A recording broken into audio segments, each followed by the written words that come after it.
वो शख्सियत खुद बोलेंगी जो नवाज शरीफ साहब के बहुत क्लोज थी, और ये कि उन्होंने एक जगह ये कहा कि जब नवाज शरीफ वज़ीर-ए-आज़म थे और पाकिस्तान में कोई दहशतगर्दी का वाक़या होता था तो नवाज शरीफ कहते थे कि अपनी सिविल जो एजेंसीज हैं और इंतजामिया हैं उनको कहते थे कि पाकिस्तान की ISI का इसके साथ लिंक ढूंढो और इसको कनेक्ट करने की कोशिश करो। तो ये जो मैं आपको बात कर रहा हूँ ये कोई ऐसी आपको हवा में बात नहीं कर रहा, ये आप देखेंगी, आप एक वक्त आएगा कि ये इंकशाफ उस शख्सियत की जानिब से सामने आएगा जो नवाज शरीफ साहब के बहुत क्लोज थी, और उस दिन आपको ये बात आपको उस चीज़ का अंदाज़ा होगा कि हमने बहुत पहले ये बात अपने प्रोग्राम में कर दी थी कि इस हद तक मियां साहब जो है वो चीज़ें करते रहे और इदारों के नोटिस में हैं। देखें, बहुत छोटी छोटी चीज़ों पे उनको शिकवे और शिकायतें और सारे मामला थे, यहाँ तक कि जब जनरल राहिल शरीफ आर्मी चीफ थे और अखबार में उनकी खबरें हेडलाइंस लगती थी, क्योंकि आपको पता है कि मेन उस वक्त फौज ऑपरेशन कर रही थी दहशतगर्दों के खिलाफ और बाकी भी ऑपरेशन। तो उस वक्त इनकी वजारत इत्तलात की जानिब से चैनल्स को और फिर अखबारात के ऊपर दबाव डाला जाता था कि आप राहिल शरीफ की इतनी बड़ी खबरें क्यों लगाते हैं, और उस वक्त DGI SPR आसिम सलीम बाजवा साहब थे, और यही वजह है कि आसिम सलीम बाजवा साहब से उस वक्त से इनकी एक बोझ, नफरत, मुखालफत वो है। इनको ये लगता था कि क्योंकि आसिम सलीम बाजवा साहब की मैनेजमेंट बहुत अच्छी है, मीडिया को डील अच्छे तरीके से करते हैं, और ये समझते थे कि उस वजह से जो है ये खबरें बड़ी बड़ी हेडलाइंस जो है वो मोदी की लगाते। फिर यही मामला है ना। अब आप देखें कश्मीर के इलेक्शन में मरीम साहबा ने जो कैंपेन की, उसमें उन्होंने बजाय इसके कि मोदी की दहशतगर्दी की बात करती, वो इमरान खान के ऊपर इल्जाम लगाती रही, बजाय इसके कि वो भारत और डिसइंफो लैब में जो जो चीजें पकड़ी गई थी उनको हाईलाइट करती, वो पाकिस्तान के इदारों के खिलाफ बोलती रही। तो ऐसे तो नहीं हो सकता कि आपकी एक ऐसी पार्टी जो मुल्क की सतह की पार्टी हो और वो कश्मीर में इलेक्शन मुहिम चला रही हो और वो वहां पर जो मकबूजा कश्मीर है उसकी बात करने के बजाय, मोदी की दहशतगर्दी की बात करने के बजाय, भारतीय जो दहशतगर्दी उसकी बात करने के बजाय पाकिस्तान के इदारों और पाकिस्तान के वज़ीर-ए-आज़म के खिलाफ करना, तो ये मुनासिब नहीं था। बिल्कुल सही। अच्छा सिद्दीक जान साहब, यहाँ पर चूंकि वक्त की किल्लत है तो मैं आपसे क्विकली जरा एक दो सवालात पूछना चाहूंगी। एक तो ये बताइए कि आज़ाद कश्मीर के इलेक्शन का जो नतीजा निकलेगा उसका पाकिस्तान की सियासत पर क्या असर मुरतब होने के चांसेस हैं, और दूसरा इंतहाई अहम सवाल ये कि मरियम नवाज साहिबा की जो अब केस मेरिट्स पर सुना जा रहा है उसकी दूसरी पेशी गालिबन 29 जुलाई को होने जा रही है, और आप चूंकि बहुत क्लोजली उस केस को एक एक हेयरिंग मॉनिटर करते हैं, रिपोर्ट करते हैं उस पर, उस हवाले से भी हमारी ऑडियंस को जरा अप्राइज कीजिए। जी बिल्कुल, ये बहुत बड़ी डेवलपमेंट है कि मरीम साहबा का केस मेरिट्स के ऊपर शुरू हो चुका है, पहली समाअत उसकी हो चुकी है, दलाइल का आगाज हो चुका है। शरीफ खानदान के वकला ने पूरी कोशिश की कि ये केस आगे ना चल सके, ये यहीं रुका रहे, उनकी कोशिशें नाकाम हो चुकी हैं। केस मेरिट्स के ऊपर शुरू हो चुका है, दलाइल शुरू कर चुके हैं अमजद परवेज साहब। अब इसकी दूसरी समाअत 29 जुलाई को है, और अगर हफ्ते में इसकी 2 समातें होती हैं और 2 से ढाई घंटे तक इसकी समाअत होती है, तो मेरा ये ख्याल है कि ये केस ज्यादा से ज्यादा 15 से 20 समातों पे ये खत्म हो जाएगा। और अगर 15 से 20 समातें भी आप कहें तो इसका मतलब है कि अगले 4 से 6 माह में ये फैसला आ जाएगा और ये पाकिस्तानी सियासत को हिला देगा, कोई भी फैसला आए। क्योंकि इसमें 2 ही रास्ते हैं, या तो यह है कि मरीम साहबा बाइज्जत बरी हो जाएंगी, अगर वो बरी हो जाएंगी तो फिर वो इलेक्शन लड़ पाएंगी, और वो किसी को भी जो है वो रिजाइन करवा के उस हल्के से इलेक्शन लड़के और इसी असम्बली में वापस आ सकती हैं जो ये असम्बली मौजूदा है। और अगर और फिर जाहिर है जब अगर वो बरी होती हैं तो नैब अपील करेगा सुप्रीम कोर्ट ऑफ पाकिस्तान में, फिर देखना होगा सुप्रीम कोर्ट उनकी कन्विक्शन को दोबारा बहाल कर देती है, इस्लामाबाद हाई कोर्ट के फैसले को खत्म कर देती है, या सुप्रीम कोर्ट भी इस्लामाबाद हाई कोर्ट के बरियत के फैसले को बरकरार रखती है, या दूसरा फिर ये होगा कि इस्लामाबाद हाई कोर्ट उनकी जो सजा है उसको बरकरार रखेगी जो एहतसाब अदालत की जज मोहम्मद बशीर साहब ने दी थी, और अगर वो इसको बरकरार रखते हैं तो उसी दिन मरीम साहबा जो है वो कमरे अदालत से निकलते ही गिरफ्तार हो जाएंगी और फिर वो 7 साल के लिए जेल चली जाएंगी, या सजा कुछ कम भी हो सकती है, कुछ बढ़ भी सकती है।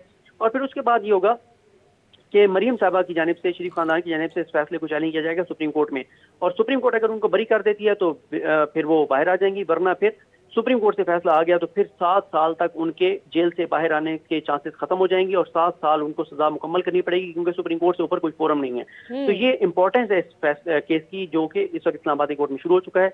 और जबकि जो दूसरी तरफ आपने बात की कि जो आज़ाद कश्मीर इलेक्शन इसके क्या इम्पैक्ट आएगा, ज़ाहिर है पॉलिटिकल तो डिस्कशन होगी। अगर वहाँ पे मुस्लिम लीग नून ज्यादा सीटें जीत जाती है तो वो कहेंगे देखें जी हर बार यहाँ पे हमेशा से कश्मीर में यही रहा है कि आज़ाद कश्मीर में उसी की हुकूमत बनती है जो पार्टी वफाक में इक़्तिदार में होती है, लेकिन देखिए हम जीत गए हैं तो ये इमरान खान पे अदम एतमाद है। हुकूमत ये कहेगी देखिए हमने ट्रांसपेरेंट इलेक्शन करवाए हैं, हर हुकूमत वहाँ पे इन्फ्लुएंस करती है, धांधली करवाती है, हमने नहीं करवाई। अगर ये जीत गए हैं तो इसका मतलब है कि इस्टेब्लिशमेंट का कोई रोल नहीं था, हुकूमत का कोई रोल नहीं था और साफ और शफाफ इंतखाबात हुए। इनके अपने बयानी को झटका लगेगा, जो ये हमेशा कहते हैं कि पाकिस्तान में साफ और शफाफ इंतखाबात नहीं हो सकते। और अगर हुकूमत जीत जाती है तो फिर ज़ाहिर है मरीम साहब वही इल्जाम दोहराने लग जाएंगी कि इदारों ने मुदाखलत किया है। हालांकि इस वक्त वो जितने भी जलसे कर रही हैं वहाँ पे अपनी 5 साल जो पिछली कारकर्दगी है आज़ाद कश्मीर हुकूमत की, वो बताने के बजाय वो इधर उधर की बातें कर रही हैं। हालांकि उनको बताना चाहिए कि उनको इससे पहले जो 5 साल का मैंडेट मिला था तो उन्होंने क्या किया है। बिल्कुल सही। अच्छा, ये आपने बहुत दिलचस्प बात की और मैं इसी पॉइंट पे आखिर में आपसे बस एक क्विक सवाल करना चाहूँगी कि अपनी जिस तरह कंवर दिलशाद साहब भी आपके आने से पहले सेगमेंट पे यही बात कर रहे थे कि इमरान खान साहब के अलावा उनका कहना था कि पीटीआई के कुछ वज़रा ने भी और नून लीग और पीपल्स पार्टी के लोग भी दूसरों पे बात कर रहे हैं, ये नहीं कह रहे कि हम क्या करेंगे, सिवाय इमरान खान के किसी ने ये बात नहीं की। तो आपको क्या लगता है कैंपेन सबसे ज़्यादा किसकी मौसर रही है आज़ाद कश्मीर में? देखिए, मेरा ख्याल है कि इस पे तो बेहतर तबसरा और तजिया वही जर्नलिस्ट कर सकता है, वही रिपोर्टर कर सकता है जिसने ग्राउंड पे जाके जलसे देखे हों। क्योंकि हमने तो टीवी पे बैठ के देखे और सही सच पूछे तो टीवी पे बैठ के भी उस तरह से नहीं देखे कि आप कोई तजिया और तबसरा कर सके। तो इस पे ज़ाहिर है जो ग्राउंड पे रिपोर्टर थे वो बेहतर बता सकते हैं कि किसके जलसों में कितनी दमखमती। फिर आपको पता है कि मकामी तौर पर हर हल्के के अपने एक उसकी सूरत हाल है, हाँ डायनेमिक्स हैं। तो इसलिए कोई ऐसा रिपोर्टर ही उस पर तजिया कर सकता है, क्योंकि मैं वहाँ पे गया नहीं हूँ, तो इसलिए मैं इस पोजीशन में नहीं हूँ कि मैं बता सकूं। बिल्कुल ठीक है। सिद्दीक चांद साहब, हमें ज्वाइन करने के लिए बहुत बहुत शुक्रिया। नाजरीन, बात तो ये है कि जलसे तो कोई बड़े क्यों ना करे, भले पीटीआई करे, नून लीग करे, पीपल्स पार्टी करे, असल बात तो ये है, फैसला तो वोट की ताकत से होना है कि अवाम किसको मुंतखब करके लाते हैं। सो ये बहरहाल आज़ाद कश्मीर की इलेक्शन कैंपेन में एक बहुत ही अनफॉर्चुनेट ट्रेंड देखने को मिला कि एक दूसरे की टांग खींचने के चक्कर में कश्मीरियों की दिल आज़ारी की गई, जो ये कहा गया कि जी कश्मीर का सौदा कर दिया गया। अब ये पाकिस्तान में बैठा हुआ आम ले मैन, उसको तो आपकी समझ आती है इस रेटरिक की कि आप क्या कहने की कोशिश कर रहे हैं, आप पॉलिटिकल पॉइंट स्कोरिंग में टांग खींच रहे हैं। लेकिन कश्मीर में बैठे हुए शख्स के लिए ये बात बहुत बहुत बहुत मानी रखती है, बहुत सेंसिटिव मामला है उनके लिए। तो खुदारा अपनी पेटी पॉलिटिकल स्कोरिंग के लिए जो वहाँ की बैठी हुई आवाम है उसकी दिल आज़ारी ना कीजिए। So may the best candidate win. Allah करे कि जो बेहतरीन उम्मीदवार हो उसको फतह मिले हर हल्के में। इंशाल्लाह कल आपके सामने हाजिर होंगे। आज़ाद कश्मीर के इलेक्शन का रिजल्ट उम्मीद है कि कल इस वक्त तक आ चुका होगा, फिर उस पर तज्जिया करेंगे इंशाल्लाह और अपने पैनलिस्ट से उस पर उनकी राय लेंगे। अब तक के लिए इतना ही। पाकिस्तान जिंदाबाद। सिद्दीक चांद साहब, हमें ज्वाइन करने के लिए बहुत बहुत शुक्रिया। नाजरीन, बात तो ये है कि जलसे तो कोई बड़े क्यों ना करे, भले पीटीआई करे, नून लीग करे, पीपल्स पार्टी करे, असल बात तो ये है, फैसला तो वोट की ताकत से होना है कि अवाम किसको मुंतखब करके लाते हैं। सो ये बहरहाल आज़ाद कश्मीर की इलेक्शन कैंपेन में एक बहुत ही अनफॉर्चुनेट ट्रेंड देखने को मिला कि एक दूसरे की टांग खींचने के चक्कर में कश्मीरियों की दिल आज़ारी की गई, जो ये कहा गया कि जी कश्मीर का सौदा कर दिया गया। अब ये पाकिस्तान में बैठा हुआ आम ले मैन, उसको तो आपकी समझ आती है इस रेटरिक की कि आप क्या कहने की कोशिश कर रहे हैं, आप पॉलिटिकल पॉइंट स्कोरिंग में टांग खींच रहे हैं। लेकिन कश्मीर में बैठे हुए शख्स के लिए ये बात बहुत बहुत बहुत मानी रखती है, बहुत सेंसिटिव मामला है उनके लिए।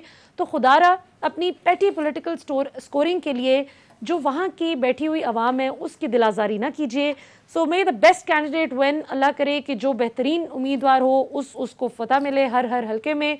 इंशाल्लाह कल आपके सामने हाजिर होंगे। आज़ाद कश्मीर के इलेक्शन का रिजल्ट उम्मीद है कि कल इस वक्त तक आ चुका होगा, फिर उस पर तज्जिया करेंगे इंशाल्लाह और अपने पैनलिस्ट से उस पर उनकी राय लेंगे। अब तक के लिए इतना ही। पाकिस्तान जिंदाबाद।